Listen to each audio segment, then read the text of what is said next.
Yes, Troy Bolton! Hey guys, welcome back to my channel.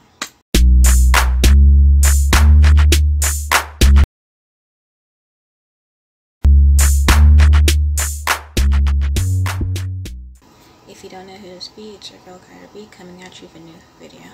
So today I'm going to be just discussing and talking about Ryan Murphy's empire and his protege, if you guys didn't know, is Roberto Aguirre-Sacasa. So let's get right into this video, and I hope you guys get some insight. Enjoy. So Ryan Murphy, he's the creator of Glee. He was also a producer on, I think, and also the creator of Nip Tuck. And he also went on to make American Horror Story, American Crime Story, Scream Queens, 911, and Hollywood as well, and The Politician, which is both on Netflix. And he has this, you know, TV show empire as a currently. So he's the guy from Glee, as everybody should know him, Ryan Murphy. Ryan Murphy comes with two other people who's always basically in his corner, which is Ian Brennan and Brad Falchuk. Ryan, Ian, and Brad were the creators of Glee. For the first season, they wrote and I think switched off and directed each episode of the first season. And by the second season, they got new writers and people to help out with, you know, not producing, but like writing the shows and writing the episodes. So, you know, Roberto Aguirre-Sacasa, or Aguirre-Sacasa, he was one of the writers from season 2, 3, I think it was by season 3, he was one of the writers for Glee. If you don't know who Roberto Aguirre-Sacasa, he's the creator of Riverdale, some Chilling Adventures of Sabrina, and Katie Keene.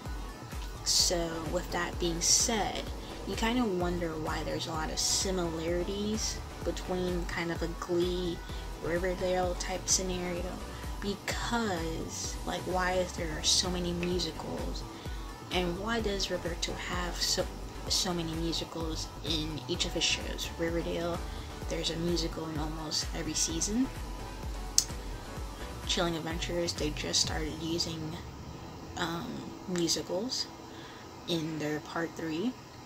And Katie Keene is basically, since they're in New York and Josie's trying to get, you know, a singing contract, and, you know, I forgot the guy's name. Jorge is trying to be on Broadway. You can understand why they're like doing so many musicals. And then like Katie has her own singing, you know, Lucy Hale can sing, so that's why she's also incorporating into the singing and kind of musical-esque of the show. So you wonder, like, why does Roberto have so many musical in his shows? Well, because the blueprint, Glee, was what he was working on for, you know, 4 years. Since season 2 to season 6, he's been working on Glee and writing under Ryan, Ian, and Brad. Before I continue talking about Roberto, let's continue talking about Ryan. Ryan has an empire of TV shows. Glee was his most successful one. Then American Horror Story is basically another successful thing. Somebody actually mentioned that Ryan is not very good at making a follow-up season or making a good sequel. I mean, there's people who can beg a differ to it, or who could find different flaws to it, but Ryan, the reason why American Horror Story does very well is because each season is a new anthology. It's a new anthology, it's a new season, it's, new story. He does, and it's a limited season. Each season's between 10 to 13 episodes. Sometimes I think it's a 9-episode season, which is kind of whack, but it's usually 10 to 13 episodes of a season of American Horror Story, so that's why it does really good, because it's limited. Each season is new, and you're not like following up. Even though people can argue the fact that each season is connected and tied into each other, so he is kind of following up, but it's not too detail oriented. You can have, they're all in the bigger aspect, kind of connect to each other, than like down to the nitty gritty detail of tying into each other. So continue on to the next, he created Scream Queens, which, season, you can obviously see how the argument takes place by season 2. Scream Queens didn't do so good, and then it got canceled. But there's whispers and rumors that they might reboot and pick back up Scream Queens for a season 3, which would be good. Then he went on to make American Crime Story, which is really good because it's just like American Horror Story. Each season is new, each season a different crime. He started with OJ, then he talked about Versace. So now he's doing different things. And then also he made Pose. I don't know about Pose, I never watched Pose, but that's another TV show that he's doing well on. And then there's 911. 911 is on Fox and is doing really good, but then he went on to make 911 New Mexico. So I guess he wanted to change it up a little bit, because as they say, he's not so good with sequels, not so good with follow-ups. You can see, both sides to how it is, because you can argue that Glee was basically, good, 6 seasons of follow-up, but then everyone argued that season 6 wasn't that great. And many factors could have went into why season 6 wasn't that great. Next, we have Hollywood, his latest TV show that he had. Hollywood was interesting. He helped Ryan Murphy himself. He's the face of all his shows, even though he has, Ian and Brad, helping him throughout. Ian Brennan, I believe, was the one helping him, executive co-produce with Hollywood, with this show. Hollywood, with everything that's not Glee, he likes to take real events and then change it into his own fiction, because all of American Horror Story is based off of something real. If you notice, season 5 of American Horror Story was based off of all the serial killers. They're all serial killers that were really talked about, and they're real life serial killers. And the hotel that's in LA, Los Angeles, was built on a real hotel. So it wasn't really rebuilt, but it was made up of the real hotel in Los Angeles. The murder house is based off of real things. Asylum based off of real things, for the most part. Season 3, they kind of talked about the Salem witch trials and how they went south and all that stuff. Season 4, I don't know how realistic that was. I already spoke about season 5, Roanoke, the Lost Colony. No one really knows what happened to Roanoke, the Lost Colony, so that could go into play. Season 7 was Cult. Season 8 was Apocalypse. Season 9 was, 1984. So there's a lot of nuances to real history or real life things, but obviously it's fiction, and that's what Hollywood comes into play, that the whole Hollywood was just to reimagine fictionalize, story based off of real events. You know what I'm saying? So a lot of things that happened to Hollywood was real, but that's not how it went. Because somebody was saying, like, it wasn't like he was trying to make a documentary, he was trying to make it reimagine his own spin on real events into his fictionalized story. So, Ryan Murphy does really well. American Horror Story has been renewed to season 13. So it has, 4 more seasons, coming out that are confirmed. And people want a part 2 to Hollywood, or another season of Hollywood. But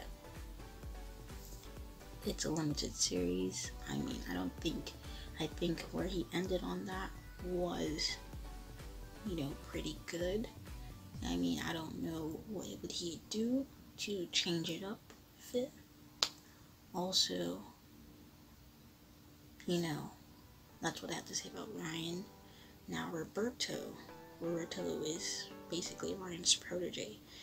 The only person who came out of as a writer as Glee to kind of fall in Ryan's footsteps and kind of change a lot of things. He was doing really good on Riverdale until season 3.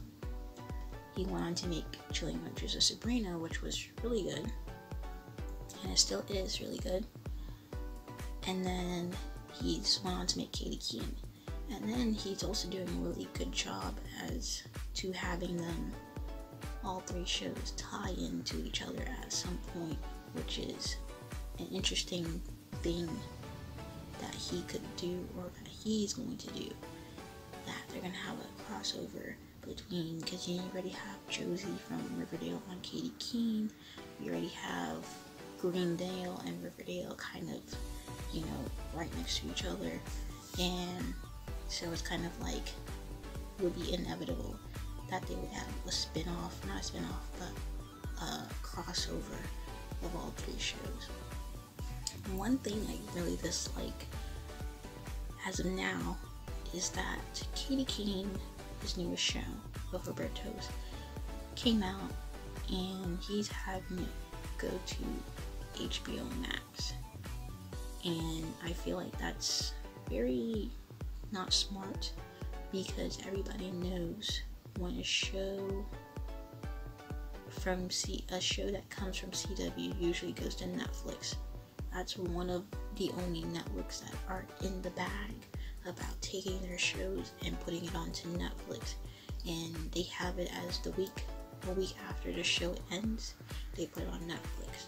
So it's kind of dumb, not smart of them, to take Katie Keene, a show that hasn't gotten a lot of,